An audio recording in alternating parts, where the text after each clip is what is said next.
But yeah, with losing lives, I don't. I try and have them have different feels. So we're starting losing lives. I'd rather start that. But who's next? I'll click record whenever. Just catch. I kind of noticed he'll just bring up a conversation about something. Hey, what do you think about this? Try, well, fucking blah blah blah blah. He's just click. Yeah. Can you describe to me John Holmes' penis? Click. And then we'll just go about Like, something. what are you guys talking about? It's funny. We'll go about the conversation with something, and you look over at Seth. You can tell he's recording when he's got like this stupid grin on his face. And I'm like, "You're okay with what I said?" Well, it turns out I've been recording the whole time. So, hey guys, welcome to the podcast. Like, That's so much good stuff. can you scratch out the part where I said topical cream? Can you scratch out the part where I gave my social security number? I was just like, haha, I'm just joking. I don't use topical cream. That's not a thing. Ah, man, it's losing lives, and we lost. I know I lost some lives on this one, man. So we're gonna start it off right with the intro. 3 lives down. You got enough in there to finish me off? One way to find out. Gross.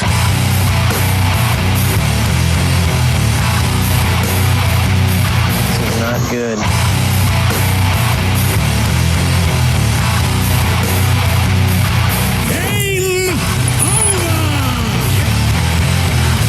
Mario Brothers Club, no league too small.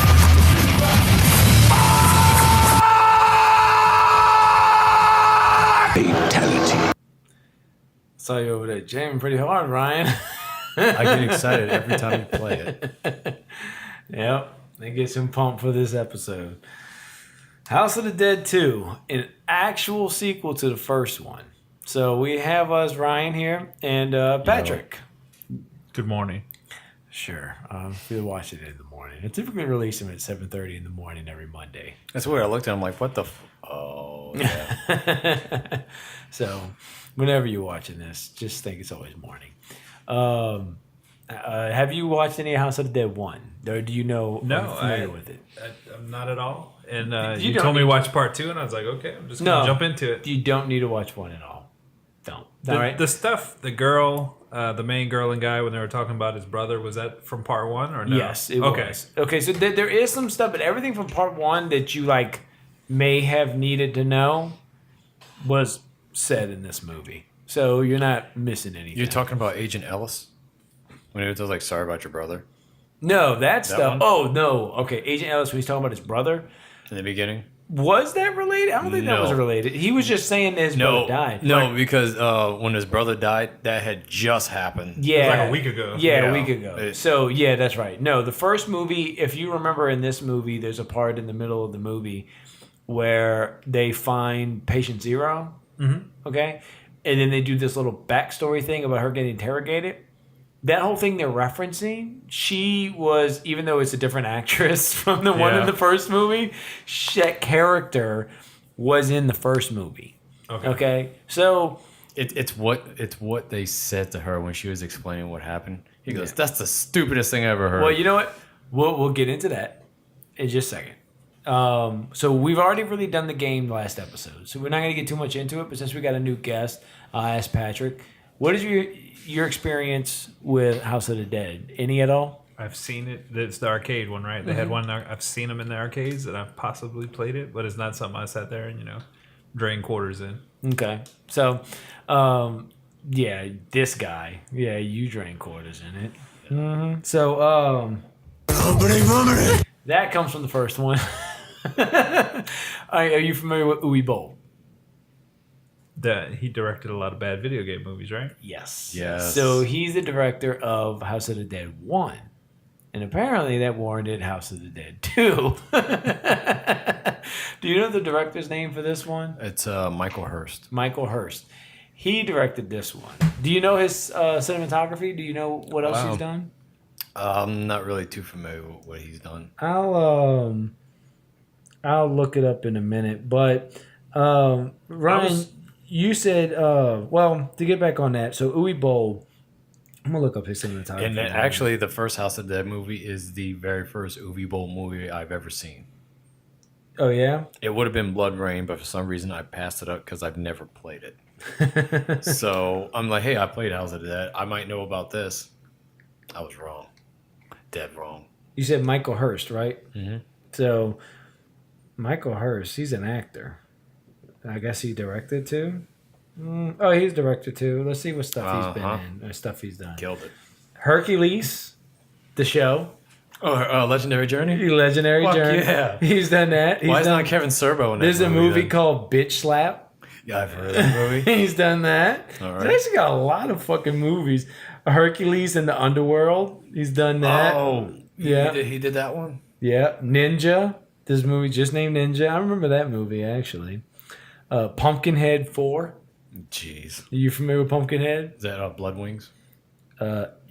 Blood Feud. Oh, God. Oh, okay. Come on, Ryan. Get it together. Blood Wings is one of them, all right? Yeah, Fuck. encyclopedic knowledge of Hercules and the Amazon Woman. So he did that too with Kevin Sorbo. He did a lot of stuff with him. And the animated Hercules and Xena. A lot of Hercules. Yeah, they did do an anime with Kevin Sorbo and Lucy Lawless played the voices.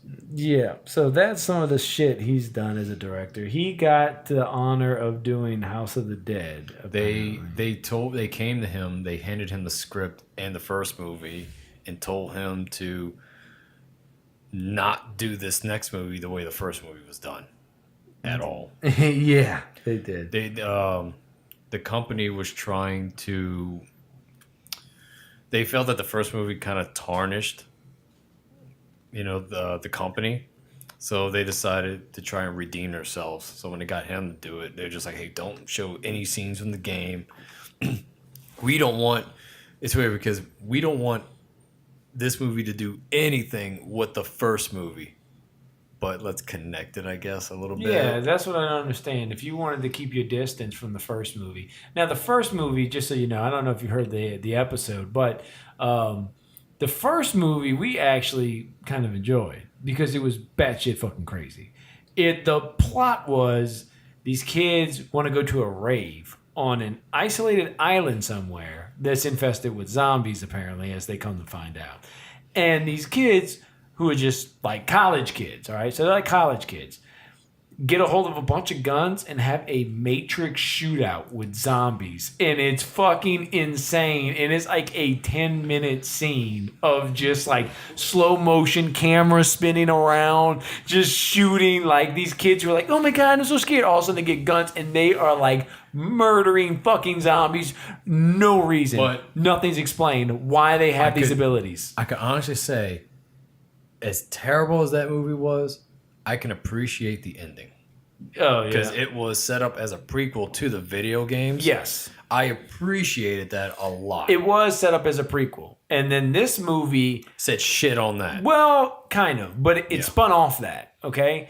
So, in the games, which is actually the beginning of this movie. In the beginning of this movie, okay, you have the college scene where the fraternity of the guys is going in on the fraternity of the girls. Zit. Yeah. So they're going in and, we have... Oh, wait. Let me play this scene here. God! Oh, God! Rick, it's so embarrassing. Like, you son of a bitch. If I see those pictures on the internet, you're a dead man, Greg.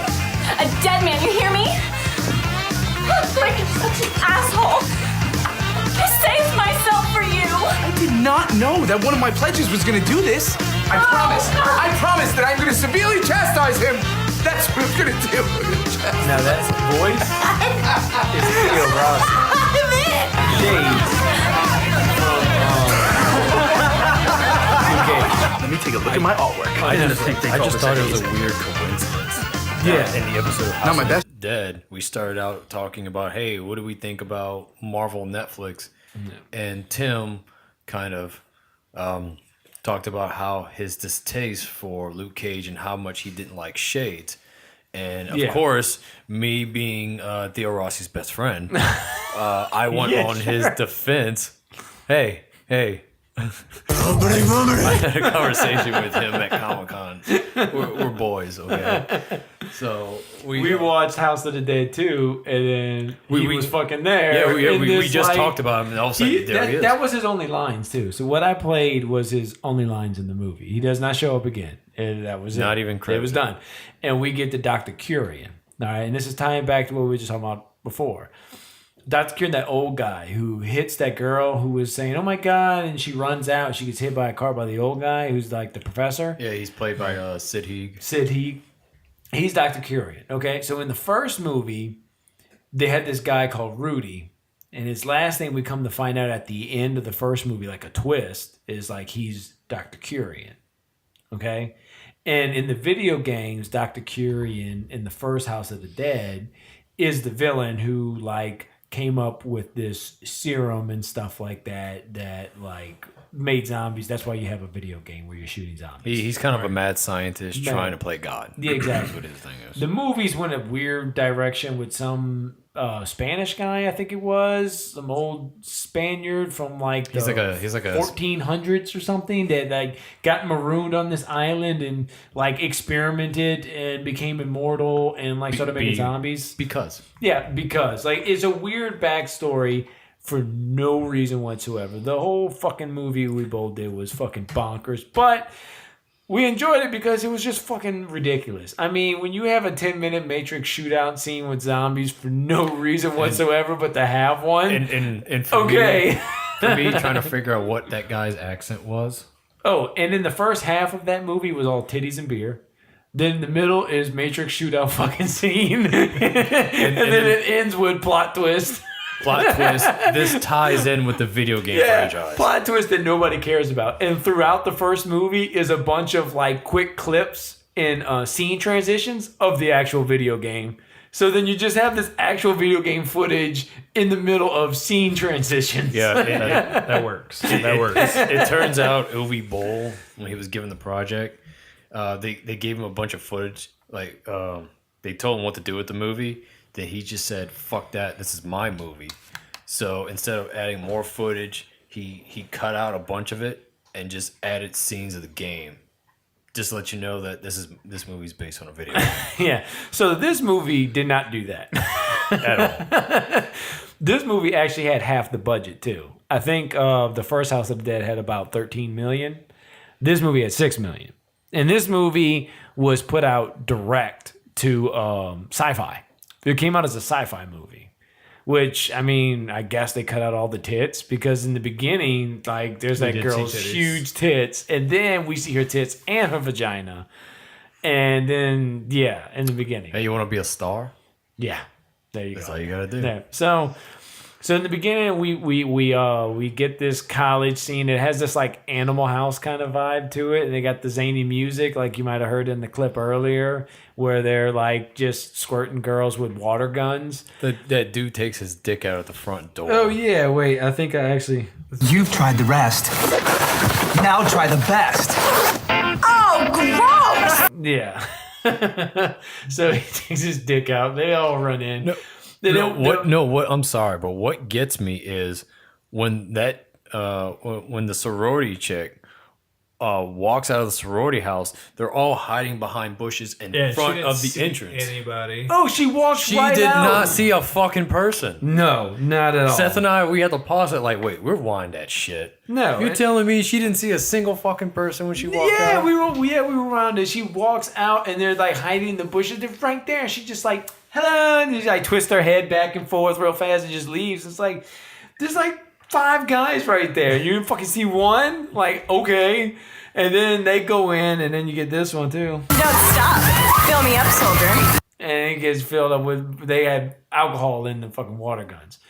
Now, one thing I find. What did she said it was? No, the guy, she asked earlier, I didn't put the whole clip in. Because when she squirts him out, she calls what it is, and then she's like, "Fill me up." Well, she's like, "Is it this or is it light? Like, if it's the full or light version?" Because I kept thinking, and he's like, "It's light," and she's like, "Well, don't stop, fill me up," you know. Because first I thought she said, "Is that Coors Light?" Not Coors, but it's Is it something. Yeah, I forgot which one. Doesn't matter. I'll tell you one thing that's kind of interesting with this in the beginning, though, is that Rossi's scene that I played. Nowadays, that shit makes news headlines. That's like rape now, especially on college campuses. Like, he's like about to bang this chick, and the dude comes in and starts taking pictures, and then they're all just laughing and high-fiving each other as she runs out covering herself up. And like, it's funny because like nowadays, I think if you had a scene like that, it would come under like huge scrutiny than what it would, before when it was played out, right? I'd like to point out that she said she saved herself for him. Yeah, that too. But she obviously knew what she was doing. Yeah. So this wasn't her first time. She could say that shit, but no, she knew what she was doing. Yeah, I'll give you that. I'll give you that. Mm-hmm. So, but we get her nailed, and then come to find out, she gets basically kidnapped by the evil professor. She gets nailed by an old guy. Yeah, who's actually Curie. Now, as they explain later in the movie, he's not the Curian from the first one, because this would have to take place like 50 years in the future, because Curian in the first one was like a 20-something-year-old. Like pre-med student. Yeah, and he was like they actually set him up to be that Curian from what it sounded like. What they explained in this movie, though, is that, no, that's not Curian. That is Curian's like dad or granddad or something like that. Which I have the scene here that I play where they actually explain the backstory. The professor's son, Rudy, and his girlfriend came back here a few months ago, but she was different somehow, changed. She killed his son, but Curian kept her chained up here, convinced her blood held the key to eternal life. Generation Zero, the first Hyper Sapien. Of course. The Isla del Muerte incident. They were both taken into custody by AMS, but they showed no signs of infection, so they were released. Now, who are you people, and where the hell is Rudy? Let me see if I have this right. There was a crazy German priest. Spanish priest. And he impaled you through the heart, killing you. And your boyfriend Rudy brought you back to life with an immortality serum.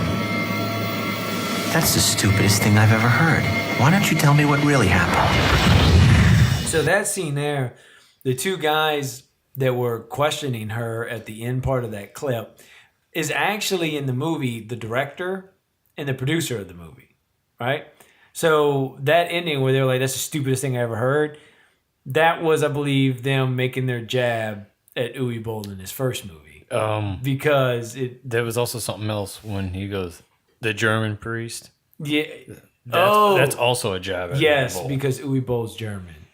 And she's like, no, the Spanish. Because then the actual movie, it's the Spanish guy on this boat that's whatever. Why? Because. Yeah, why? Because. So we get that, and we get, I guess, Sig Heeg's only scene here is, and he makes another reference to one of Uwe Boll's, because Uwe Boll does Alone in the Dark, right? Yes. Yeah.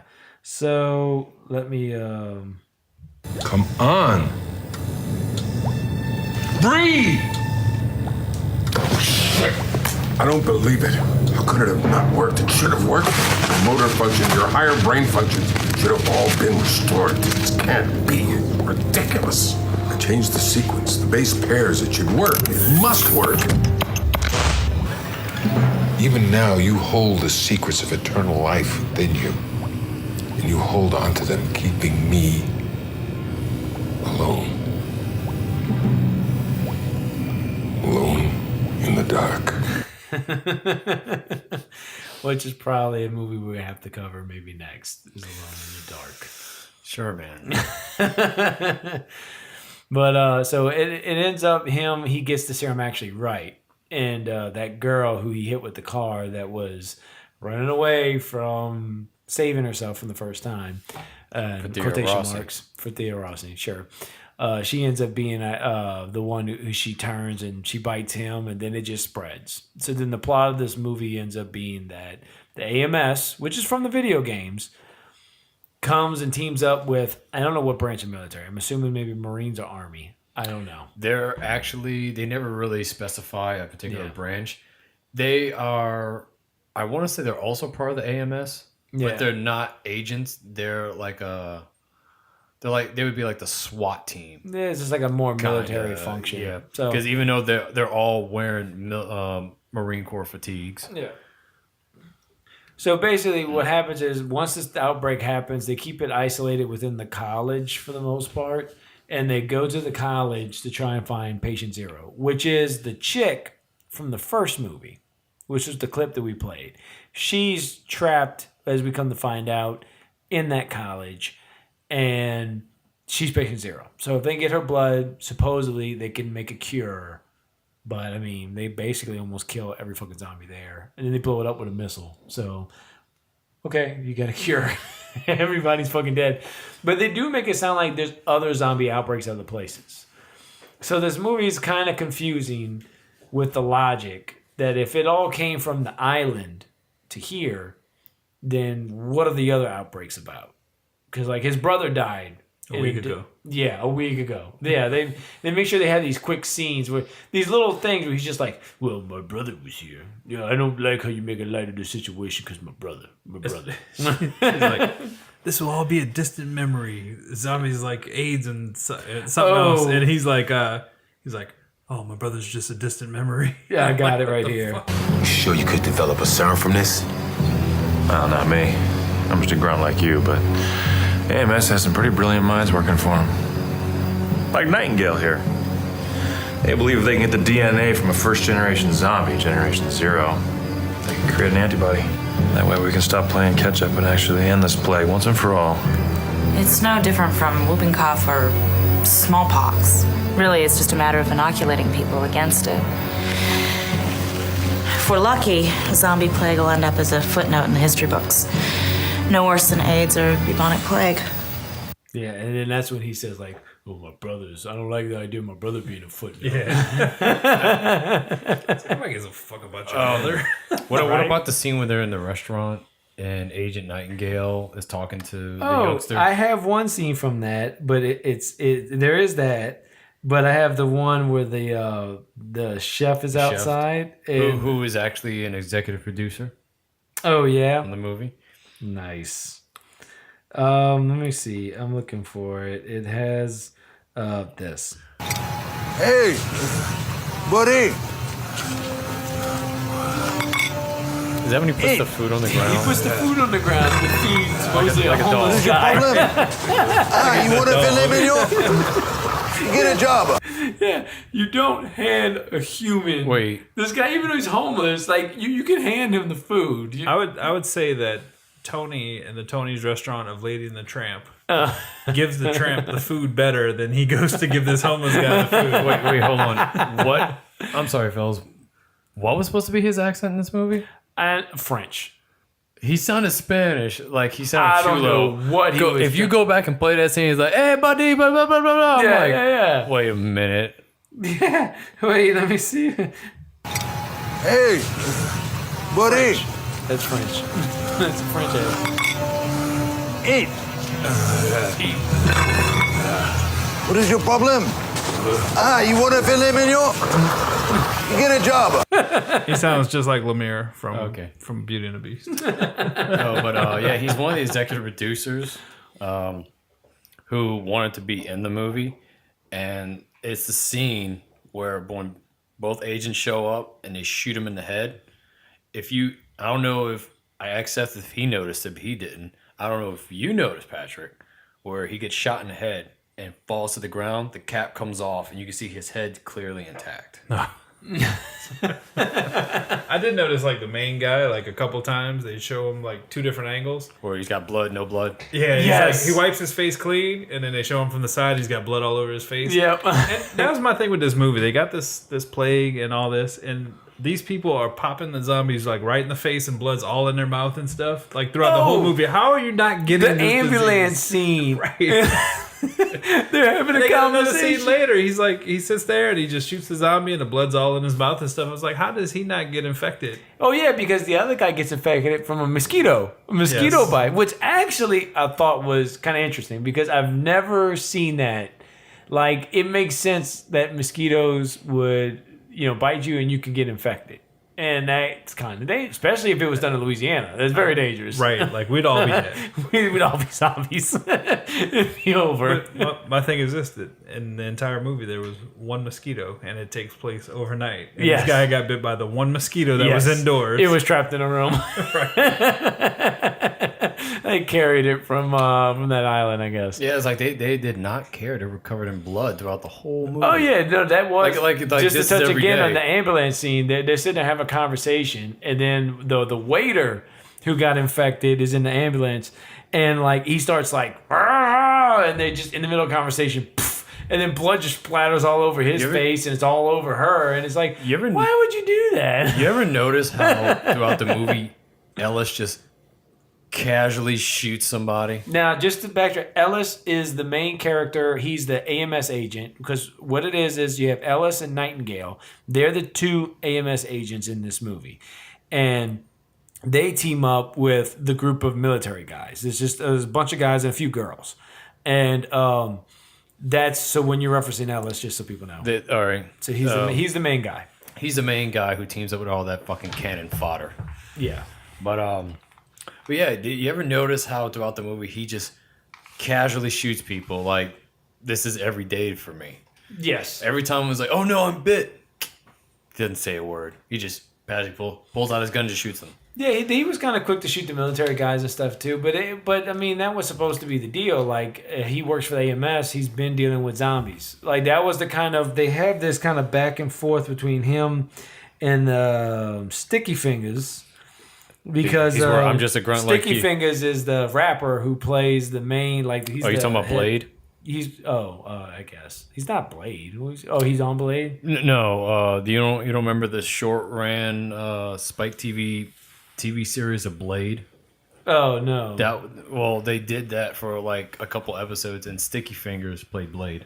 Hey, I have his intro scene. We don't need special forces for this op, sir. Special forces. AMS can handle it alone. AMS cannot handle it alone. Says who? Says me, kiddo. He That's calls sir, you, everybody Sergeant kiddo Major. in this movie. So fucking. I'm taking you and your men on this mission as a courtesy, not an obligation. Get in my way, you won't just be studying the dead, you'll be joining them. Understood? Sir. Gentlemen, this mission is too important for dick waving. I resent that, Colonel. This is how it's going to work. AMS will lead the science team, but you're under the jurisdiction of the Special Forces.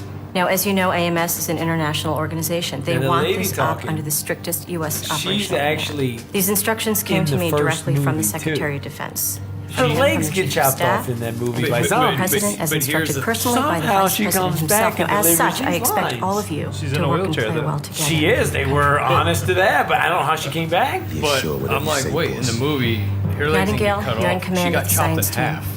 Sergeant Dalton will oversee the Special I don't Forces. fucking You get and it. Ellis will answer to him. Am I And understood? here's another thing I didn't get Understood, was, sir. what is she Sergeant a Dalton. colonel of now? The Gotcha. Special Forces team? Yeah. In Yeah. the fucking first movie, she was Port Patrol. Yeah, she was. She was on a boat, like, trying to catch, like, pirates, basically. Like, she was Port Patrol. Now she's the head of this whole military operation. I guess because she survived And the you zombie survive that attack. shit, you move up quick. Yeah, you move up quick. That's like the girl when all the other people from the military died. She's like, Lieutenant. He's so like, hey, she's automatic. I'm guessing they're going according to Starship Trooper rules. How you can go from a private to a general. Oh, and I within, like two how movies. Sticky Fingers, his character, I didn't know if you caught it at the end of that clip, where they're like, where she dismisses him, and the AMS agent's like, yes, sir. And he dismisses him, and he's like, aight, be cool, or whatever. Like, it's just something, no yes, sir, or yes, ma'am. Like, it's just like, all right, Cap. Like, and he's just out. No, like, actually- is that military talk? Is that what they do? Yes and no. Okay, I could be wrong. For the fact that one thing that kept confusing me is he calls him Sergeant Major. Sergeant Major is a super high rank in the enlisted, which honestly is not held by guys who are in their fucking 20s. I'm talking about guys that are in like their Yeah, because 40s. Sticky Fingers, they call him Sergeant Major. But then they call him Sergeant. I'm like, that's two different ranks. That's not the same fucking rank. Because if you're going to call him a Sergeant Major, you got to say Sergeant Major. Yeah. Because Sergeant Major is at the highest where sergeant is like maybe halfway point. Yeah. And actually, if a sergeant major has been done more time than a colonel, then yeah, he'll show him a lower respect, but he'll pretty much show him like, hey, my dick's bigger than yours. Yeah. So it's kind of however I want to talk to you, because if you really want to backtalk me, we can either go up to the general or we can take it outside. Yeah. So it's however you want to do it. But I was just like, wait, he's a fucking sergeant major. Seriously? Yeah. No, also, another thing I wanted to point out, I went back and watched all of it, is when it showed those guys shooting at a target, there's a... Paris Hilton. Well, before the Paris Hilton, there's the guy who's on the right side of the screen, but in the middle. How is he shooting? I'm looking at all these guys, and you see like the little dot, everybody shooting.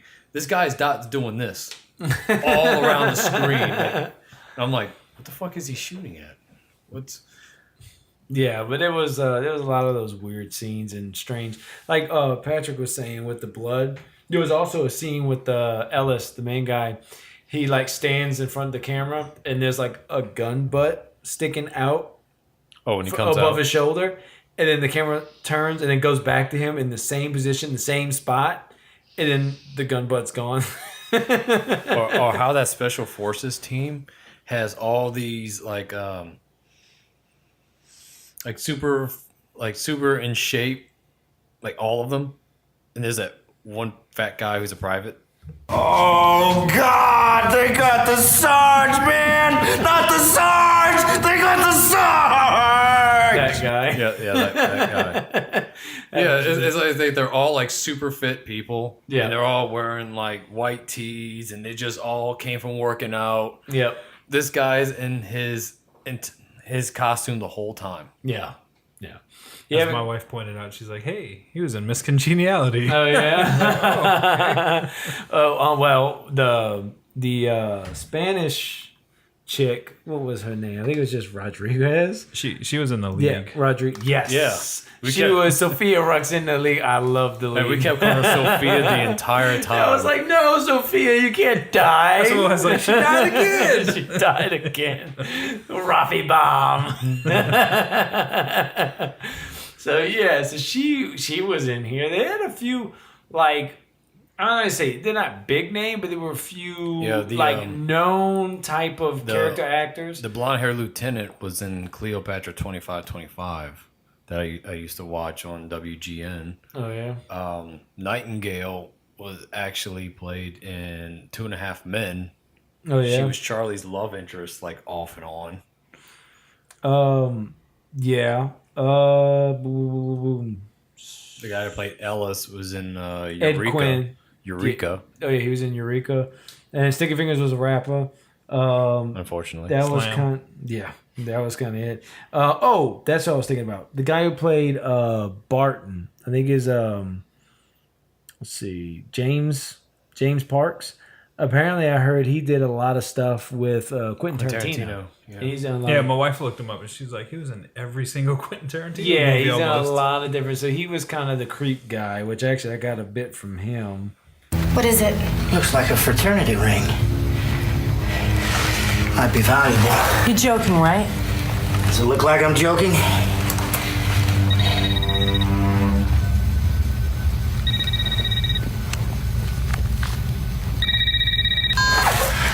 Hello. Oh, I'm sorry, darling. John can't come to the phone right now. He's dead. Yeah. So it answers the dead person in the zombie college area and reveals that knowledge. And then throughout, there's another scene where there's they shoot that chick, the naked chick. That was the other set of tits that was out in this straight to sci-fi movie. And he's like taking a picture with her. He's trying to get like a selfie done with the dead zombie chick and stuff. Did he invent the selfie? Like this movie's He old might have enough done it. where he could have took the first He one. invented the selfie. I'm gonna give it to him. He invented the selfie. Yep. And then he plays a character who kind of comes in at the end as a twist that was like Oh no, he's a psychopath. Well, not just that, but this movie does this thing, right? So they go through all this shit to get the blood. They get out, they lose it. And then they go back in and get it again, and then they come out, and then they lose it again. And then they leave. And then they leave. Can we go back and get it? No, it's too late. It's too late. Well, I mean, a missile did drop on the building, so I guess. But he it's said he too late. called off the rest. And plus, when the missile hit the building barely broke. Like, It was a small It was missile. the worst.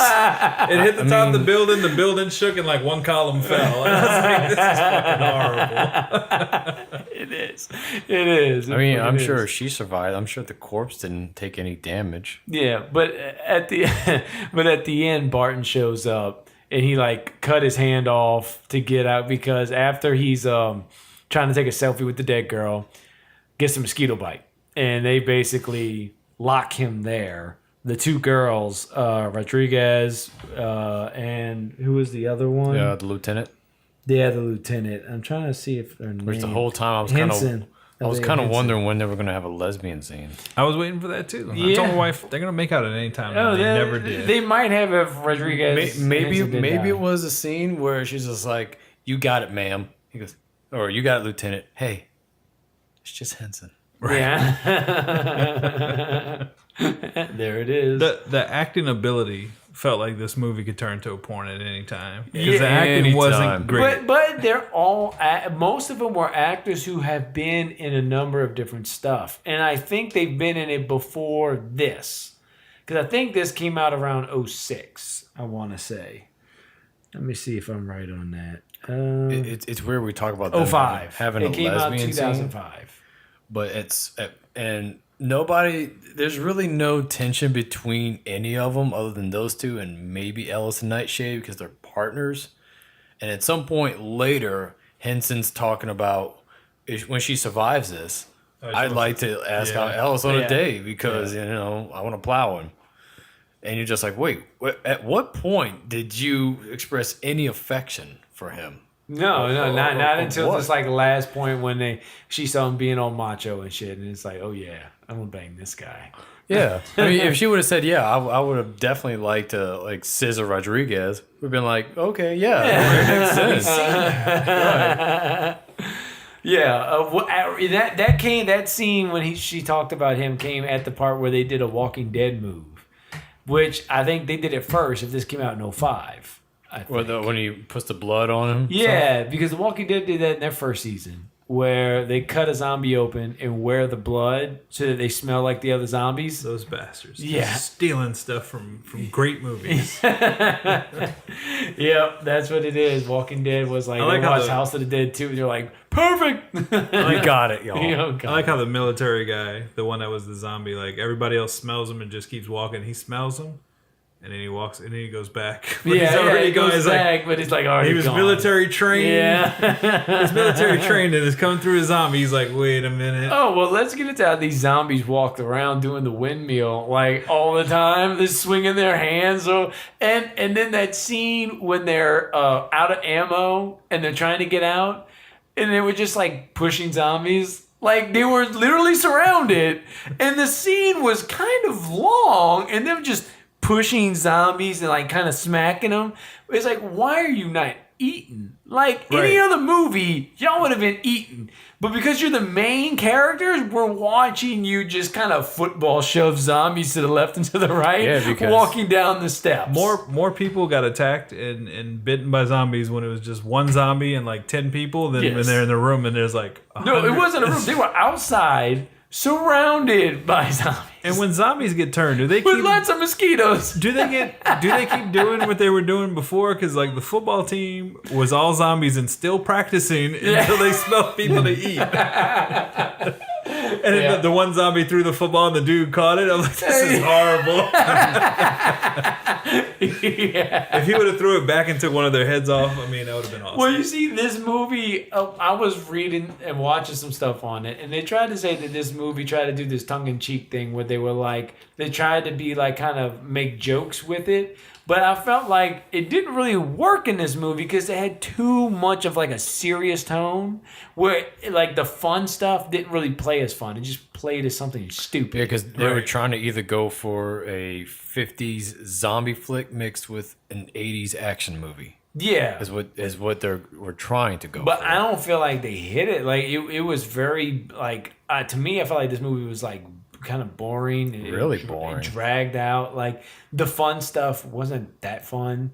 You know, like that football thing even was just like that's stupid. Like it wasn't. Yeah, I laughed at the football thing, and I laughed at the missile hitting the top of the building. And but I don't think you were building's supposed still standing. You weren't supposed to laugh at the missile thing, though. I think you were supposed to laugh at the football thing, not the missile like, thing. this whole entire or not the CGI fire. Or anything like that. We get lines like this that are like a sick burn.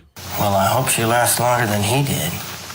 Is Barton Because talking I about would miss that Rodriguez? ass. I mean, when he got scragged, it was no big loss, but her. Now that is a booty call that I would not mind making. You an asshole all the time, Bart? Or do you take Sundays off for good behavior? Burn.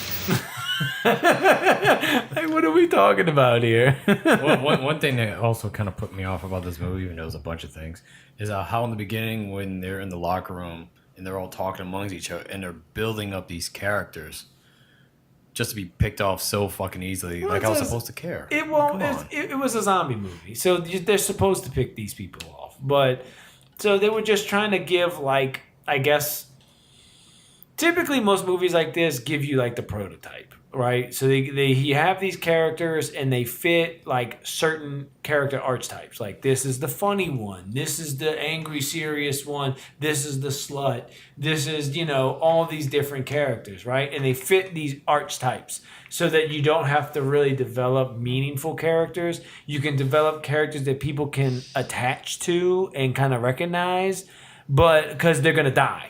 You're not going to have as much time to develop them. It's a horror movie. But they didn't really do that. I mean, you had, like, Barton as the douchebag, but, like, that's kind of okay. That's that guy. Then you had Dalton, who's Sticky Fingers. That was the leader of the military group, the Special Forces. Major, the Sergeant Major. Unquote. Yeah. Everybody else was just kind of there. Yeah, they had the Asian medic. Well, yeah, but I mean, even that was like, okay, like that wasn't even really a thing. It's not a character personality trait or anything that you can attach yourself to, other than he's just an Asian guy who could deliver sick burns. Because that was him, do you take Saturdays off or you're always an asshole? Yeah, okay.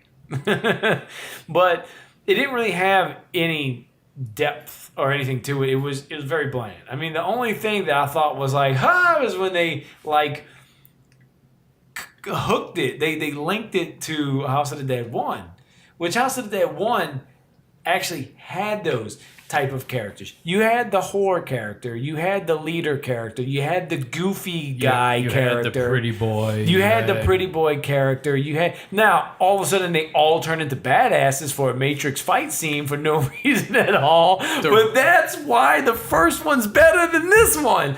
But I've heard, when I was looking at the reviews, like just seeing what other people were saying about this movie, they were all like, "This movie is like a good zombie movie. It's good. It's way better than the first one." Better picture, better quality. It's like the acting's better. I'm like, it's still bad. It still sucks. What are we talking about? When I first turned it on, it's like the first 5 minutes. I'm like, this dude told me to watch a porn. That's the quality of the acting. Like I was like. Any moment now, then the pizza guy. Whose house are you going to, Patrick? Your wife just goes like, "What podcast is this?" My wife doesn't like scary movies. Yeah. But then first 5 minutes, I paused it. I was like, "Hey, this isn't going to be scary at all. You come watch." Without seeing any zombies yet, I was like, "This isn't going to be scary. You come watch it with me." Yeah. I think without the title of House of the Dead, if I never showed you the title of this movie and just let you watch it, would you know what you were watching? No, it's just been a zombie movie. Like it didn't have anything to do with the game. I mean, at all. If I let you watch the first one. Oh yeah, Uwe made sure I knew by putting video game footage in the movie. So he's like, "This is a video game movie." Thanks, Uwe. Did y'all see the after the credits scene? Actually, I don't think I did. No, Please, God. have we stopped? Yes, enlighten us. Oh, thank God. Because I don't know why. I like watching credits run. Hey, They look, showed they the were doing what doctor. Marvel's doing. Marvel took it too. Those bastards. They all watched House of the Dead 2 and we're like, we're formatting our movies this way. So basically, they had the doctor. What's his name? Doctor the Curian. It was just basically him like breathing. They show him on screen. He's like, would you really want to set up a third one? Why? We didn't ask for the second one. Look, the first one was hilarious for all the wrong reasons, but we weren't asking Right. for a sequel to it. Because it was hilarious, but at the same time, it's like, all right, this sets up the game franchise. Sure, fine, done. But then you do this, oh, actually, it kind of ties in with this one. It's like, no, you kind of just take a shit on all of them. I mean, at least I can thank the first one for this. They did not have a lot of moments like that. No, I got this. I can't see your nipples now. But that's about it. That's that line. And I thought it was funny, like the Nightingale character. She was stuck under a table and she's slicing that zombie ankles. Oh. She's just knifing their ankles, and she ends up making it out after that. It's like, of course. but she's slicing ankles. Oh, I thought this was funny. This And is she's covered in blood. they give her this like, why do they call you Nightingale? And you get this story. A couple of years ago, I was in the Peace Corps, right out of med school. Another Working in med school Africa. student. Small village, good people. One day, everybody started getting sick. Wasn't AIDS or anything. AIDS again? Why she keeps bringing up AIDS? Just because it Blood was coming Africa, out of that's every horrible. orifice. We set up a medevac, tended to the dead and dying as best we could. Was it AIDS or anything? I didn't eat, didn't even sleep 24/7. Team from NSA came in, wanted us to try a vaccine they created. At that point, I would have done anything to stop their suffering. We did.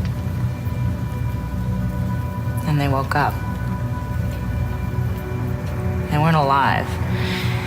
They were dead, but they were still walking. So I only had one choice. I really Machine gun missed started this firing. point in the movie. Must have killed 100 of them, maybe more. I lost count after a while. She sliced I killed them all. It's really They bad. were all dead.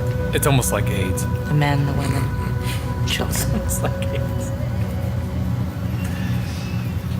You want to know why they call me Nightingale? That's when it started. It's a sick joke. That whole story, I still don't really understand why they call it Nightingale. I mean, like, And why I was she get counting it. them when she was killing them? Like, Yeah, if you just put these 1, people 2, out 3, there. 4, 5. I'm gonna keep count. After a while, between 80 and 90 somewhere, I lost count, and I just started shooting. Yeah, well, maybe we need to sit down and ask the real questions to serial killers. Like, when do you stop counting? Is it like after you get past 50? Hers 80, 90. And how does the name Nightingale tie into shooting people? Well, the idea of Nightingale is you're like Mr. Goody Two Shoes that comes in and like, I think like because he makes a thing like, I know why they call you Nightingale, because you do everything, you always come save the day or do everything the right way or something. And she's saying it's a joke, it's a sick joke that she was down there being Miss Nightingale, but she murdered everybody. But she was pretty much an angel of death. Yeah, she murdered everybody there because of some kind of sickness that basically made zombies. AIDS. So it's like... Wasn't AIDS or anything. Yeah, it wasn't AIDS or anything. Well, she keeps bringing it up then. She's confusing me. Yeah. I think she had AIDS, and she didn't. Yeah, she has She AIDS. constantly throughout the movie, they bring up AIDS a bunch. I don't know if it's... I was just thinking we're going to make this zombie virus be just like the AIDS virus. Like, no, the zombie virus is already way worse than AIDS. I just think while she was in the Peace Corps, everywhere she went, people had AIDS. So she's just shooting all these people. They're dead. I'm like, actually, they're alive. They had AIDS. They're dead to me. It wasn't that like the last village I massacred just because they all had cure. AIDS? It's the only cure for AIDS. The bullet to the brain. Now, what when she's popping people with AIDS in the face, is she worried about their blood too? No. Apparently not. She's already I got hope I AIDS. got some on my lip. Or when she was on that date and talking to that guy who honestly was he worked at a Radio Shack or something. No, he worked at Blockbuster. Oh, which- Blockbuster. Yeah, nobody knows that reference anymore. And she's just like, yeah, I get it. I mean, you're a bad person, but not as bad as AIDS. Yeah. Like what? What? Not as bad as AIDS. What is her thing with AIDS? Yeah, man. So I don't know. This movie was fucking ridiculous. This is, to me, I could watch if I had to watch Uwe Boll's House of the Dead again, I would gladly watch it over this piece of shit. Do you know how many things we could probably find if we watched it again? I'm not saying we should watch it again. No, I don't want to watch it again. What I'm saying is, it's just one of those things. Just like, hey, we should just watch it just for fun. Yeah, like in the near future, because I'd rather watch that than her shoot a bunch of people with AIDS. Yeah, but hey, at least we got this. Come on. Oh, when it says reload. Yeah, that was like no date to the that game. was like a shout out to the game, because in the game when you're playing, whenever you're shooting, whenever you run out of ammo, it's always like reload, and you got to shoot off screen to reload. So.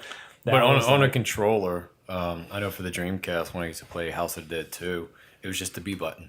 Yeah. Reload. And I don't know if we said it, but Nightingale is the other AMS agent that was like basically side by side with Ellis, the two AMS agents that ended up surviving. They were the only two that survived.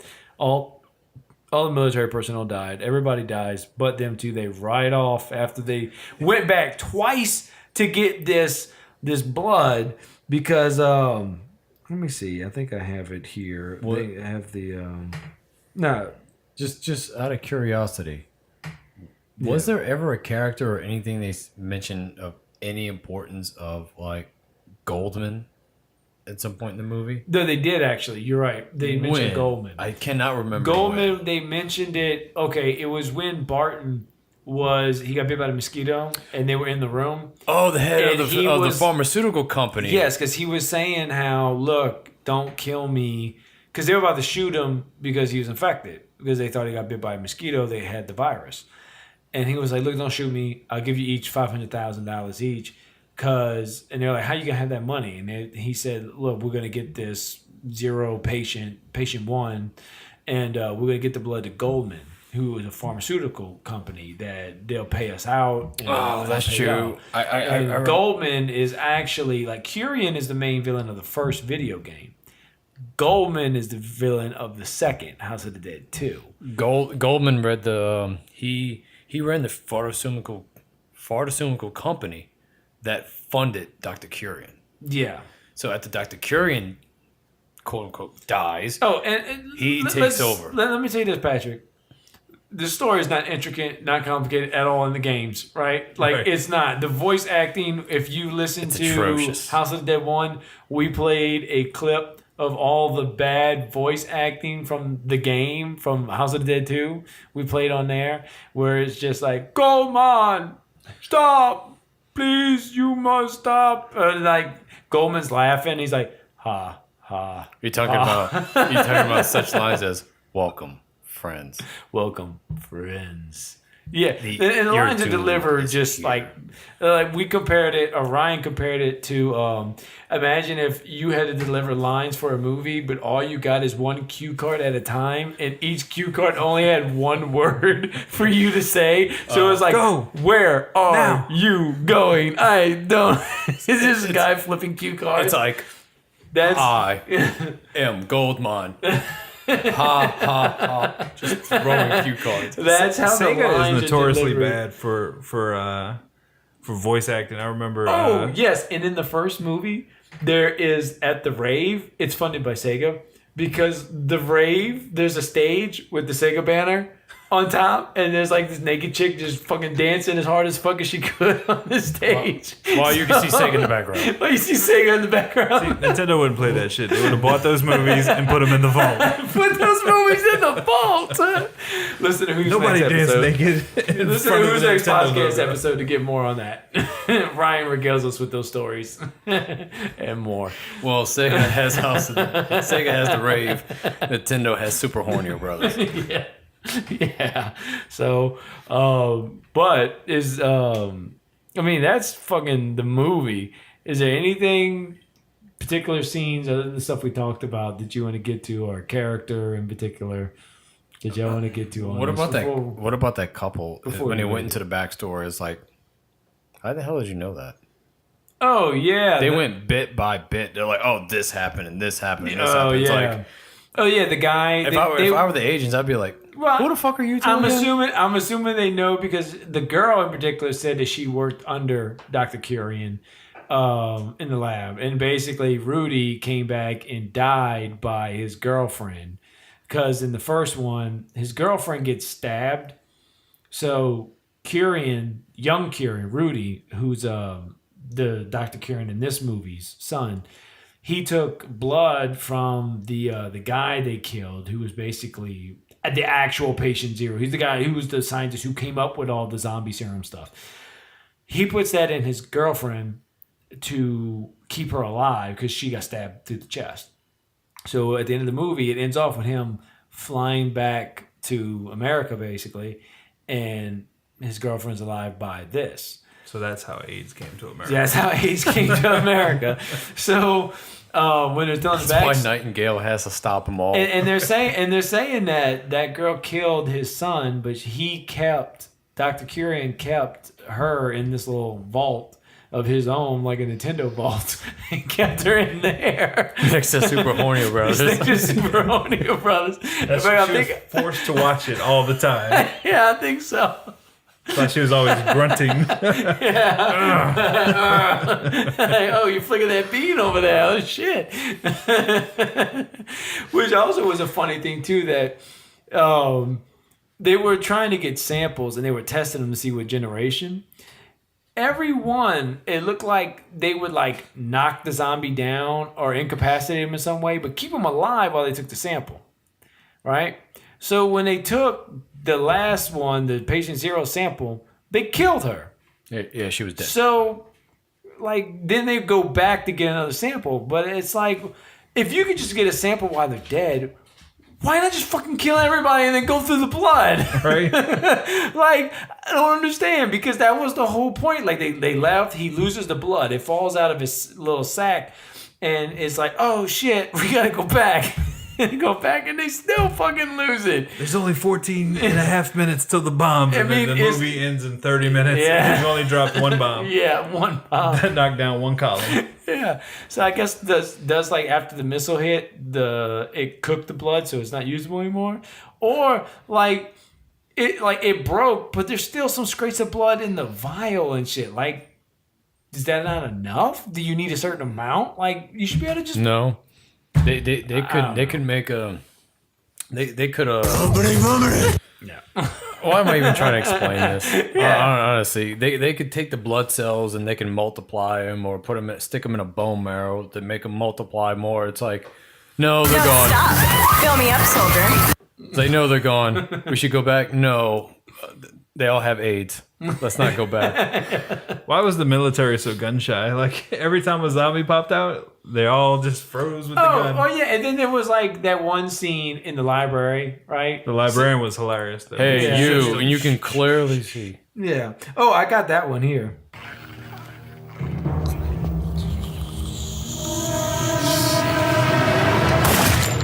Then we get the bad one-liner.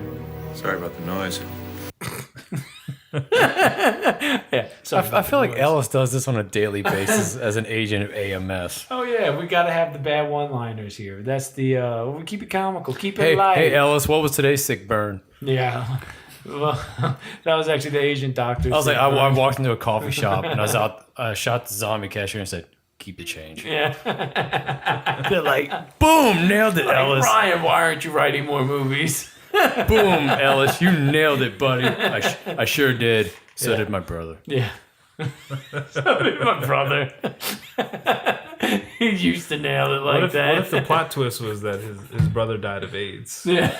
That's why Nightingale shot him? Yeah. Oh my God. Dun, dun, dun. I wasn't infected, but I have AIDS. Like, Nightingale was so calm. She Yeah. was just so calm with the whole situation. Just like, yeah, whatever. But those people with AIDS, I don't care. Gross. And they I don't mentioned care for you them. could see through her shirt when they took her arm off, and you couldn't. Yeah. That totally wasn't true. So, why don't we go ahead and get into rating this movie? So let's start with Ryan, go to Patrick, and then I end. It's out of 5, isn't it? Yeah. 4. Sometimes I can't really remember. It is 5 lives down or 1 if you gained a life. If it was good and you could say you gained a life, you gain 1 life. For me, it's kind of back and forth because yes, the production, not saying much on it, but the production was a little bit better. The acting was better. A little bit. It was better. A lot. As a movie, it was better. No scenes from the video game, not letting us know, oh shit, this is House of the fucking Dead. Yeah. Because here's a scene from the game. It was better. Not saying much, but it was a little bit better. But for me, I really did like the ending to House of the Dead 1, where it ties in with the video game. Take it, you don't like Uwe Boll, that's you. Hell, he'll fight you in a boxing match, he'll beat your ass.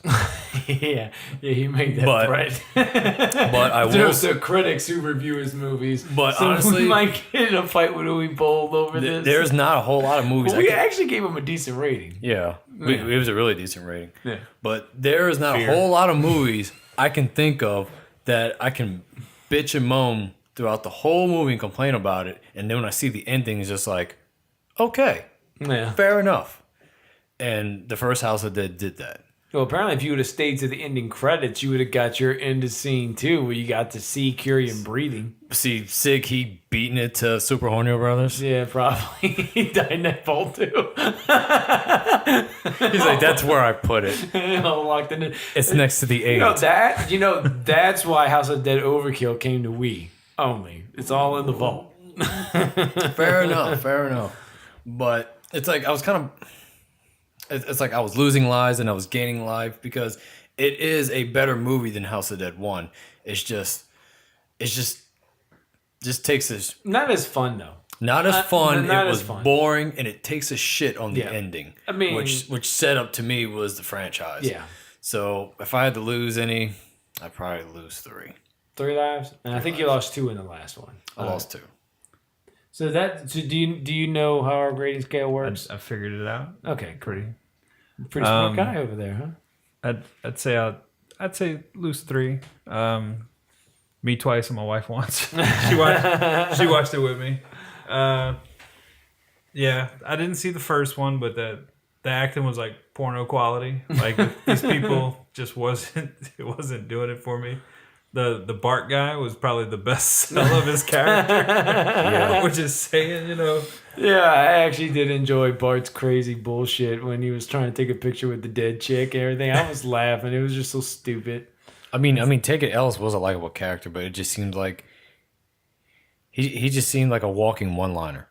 Yeah, if this came on and it was in like 1 a.m, I'm tired and I can't find the remote, and I left it on. You'd just be like, "Where's the remote?" It'd be a little bit entertaining. It was like, okay, that wasn't so bad, but it wasn't a good movie. Yeah. Well, when I saw it with Seth, it was kind of entertaining because we just ripped on the entire movie. Yeah.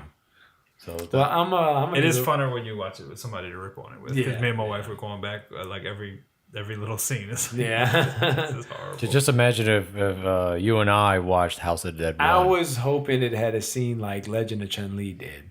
In Legend of Chun-Li, there's a scene where M. Bison is standing over Chun-Li. Then the boom mic pops out right there. And they kept it in the final cut. So you can see it if you go watch the movie. And I was waiting for something like that to happen. Because this movie had a bunch of little mistakes like that. Like the blood on the side of his face. Then he's clean. Then the blood on the side of his face. Then he's clean. But we did get something that was from Legend of Chun-Li. Which honestly, this was out before Legend of Chun-Li, so I think Chun-Li got it from this movie. Okay. Is to have a theme song in your movie that mentions the title. Well, of the movie. This movie didn't. The first movie did. Uwe Boll's copy.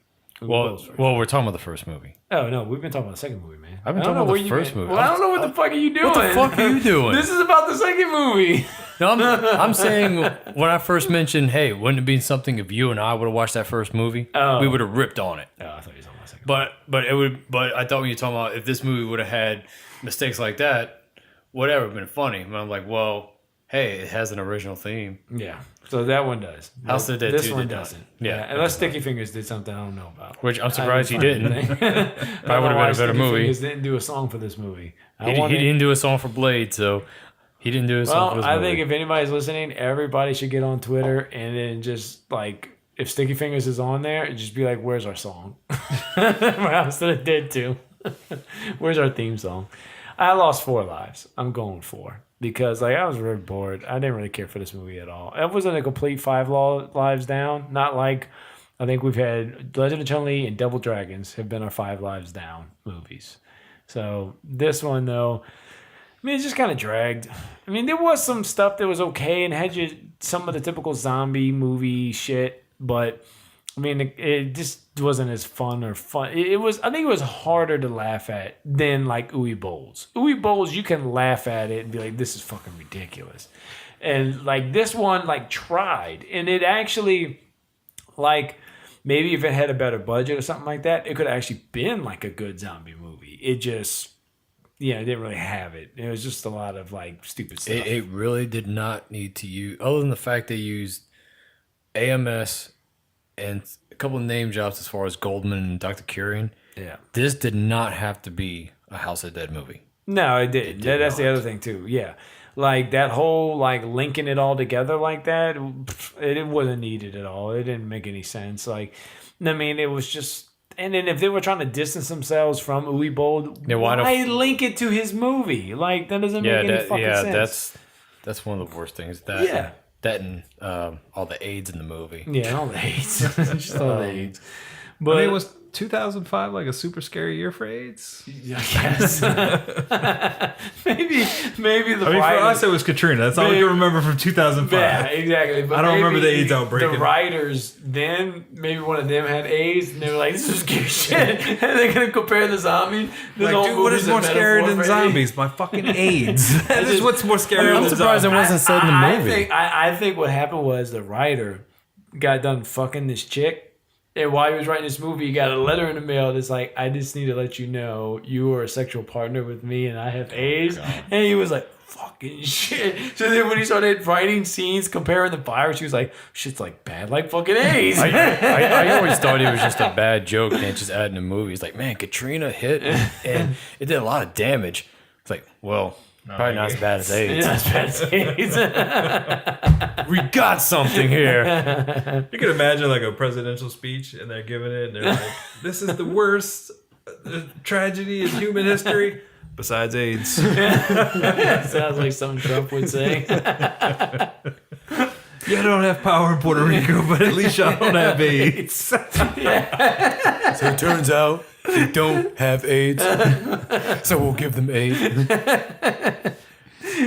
That reminds me of that South Park bit where they was doing the Subway and he was like, guys, I gotta tell everybody the truth. I didn't lose this weight just from Subway. I also lost it because I have AIDS.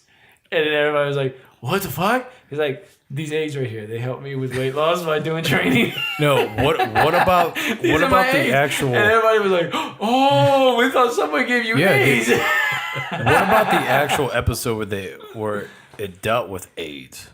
Did you see that one? I've seen them all, so I have. I just have to refresh me. It's where Cartman gets a blood transfusion, and he's given AIDS, and then he gives it to Kyle. Yeah. And at the end, they're trying to figure out how the fuck do we get rid of AIDS. Is that the one where they go to Magic Johnson's house? Yeah, and he's just then like, he injects money into his bloodstream. Yeah, and they're like, how much? AIDS? It turns out that this is the thing that got me about the episode. It had me dying, and maybe I'm just a sick fucking person. Is when they figure out to cure AIDS, it takes $100,000 to cure AIDS. So they would take the $100,000, they would shred it up, put it in a syringe, and they would inject it, and AIDS is cured. The next scene is it shows them in like I want to say Africa. It shows them in one of those like really poor AIDS infested countries. Yeah. And as a car drives up to this village while they're just sitting there on the ground looking at him. And the guy pops out of the car and goes, guess what, guys? We have good news. We found out how to cure AIDS. all you need is $100,000. Good luck. It jumps back in the car and drives away. And the village is like staring at him. Yeah, that's good. Maybe they need to go down there and help them out with that. All right, we got the trailer here for House of the Dead 2. Let's listen to the trailer and shut this shit down. Based on the hit video game series. This is where it all started. The first zombie was created here. How? The professor was trying to bring back the dead. It's a new infection. It's deadly. We've lost contact with our forward recon patrols, but before we did, they confirmed a stage 1 outbreak at a university campus. Careful. It spreads through the victim's blood within seconds. Get away from him! And within minutes, the dead will walk the earth again. There's a dead man walking, he just doesn't know it yet. But this time, We're a medical research team. We're here to help. she's leading a team of operatives. She didn't have contact with another person. Could the infection have gone airborne? We gotta move! Prepared to stop the virus. First hypersapien. We can get a sample of her blood. We might just be able to synthesize an antidote for the infection. No matter what. Emmanuel Auger of Saw 2 and Quinn of Starship Troopers 2 with Sid Haig from The Devil's Rejects and Sticky Fingers. Like how he's not from anything. Dead 2. Wait. So who's leading a team of operatives here? Sticky, I don't know. She said, it's like she is leading a team of operatives. I'm like, all right, first off, who's leading what? Yeah, I think Sticky Fingers was leading this special forces team. Yeah. And I'm like, they're not even operatives. I like how most of the movies, the people they were in, their big movies were all sequels. Yeah. And he said it pretty fast. Saw 2. No, what gets me Devil's Rejects, and what was the guy? Sid Haig. No, Ed Quinn. No, Sid Haig's Devil Rejects. Sticky Fingers. The girl, was it Elian Vasquez or something like that? I think was her name. I like how... Emmanuel Vergara, I think. And I forgot, what did they say Ed Quinn's sequel movie was? I don't remember. I just thought it was quick. And Sticky Fingers. And Sticky Fingers. How fast he said it. Just letting you know. It's like, this is the movies they're in. It's like, oh, Saw 2. Oh, okay. Here we go. Let me do these last things. This is the trivia. This is the thing. This is one of the very few movies where zombie is spoken. This movie says zombie 15 times, but they also call them hyper sapiens. Was the other name for zombies for them, but they also call them zombies too. And they just stick to calling them zombies.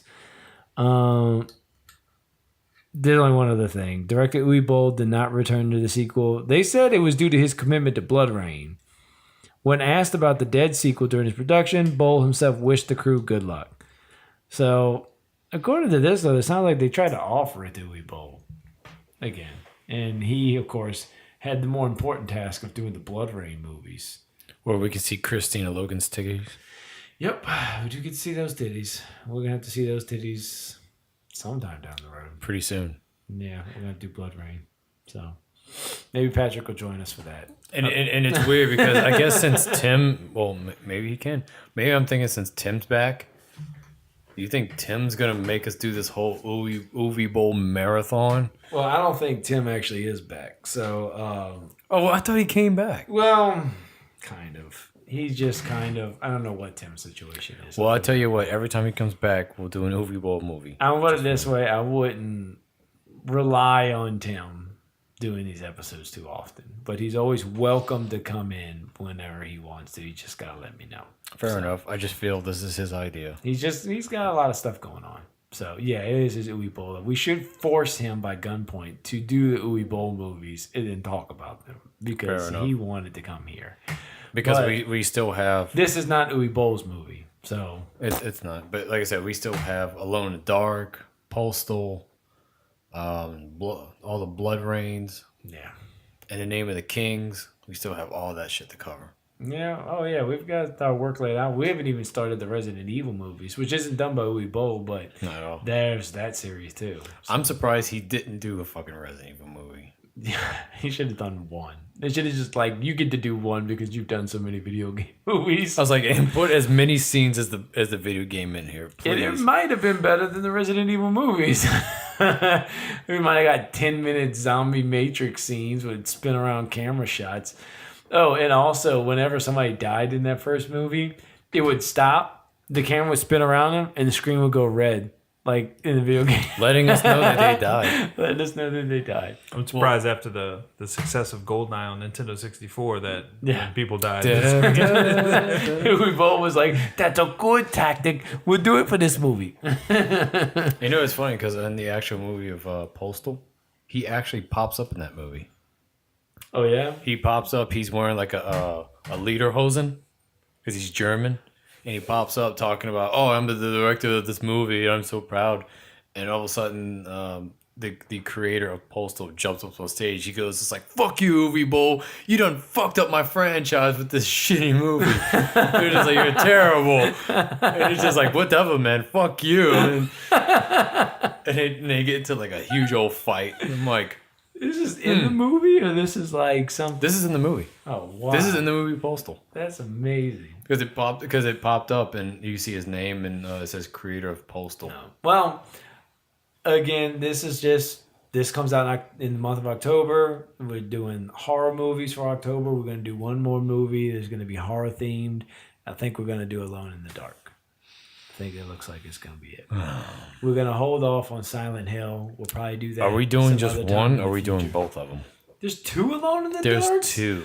What the fuck, man? Yeah. I guess we'll do both of them. It's weird. It's weird because the first Alone in the Dark, just like the first House of the Dead, went into theaters. Yeah. The second one went straight to sci-fi. That's amazing. It is. Did they come out before House of the Dead? Alone in the Dark? I think so. Yeah. All right. Well, thanks, Patrick, for joining us for this episode. No problem. Appreciate it. And me and Ryan, see y'all later. Take care.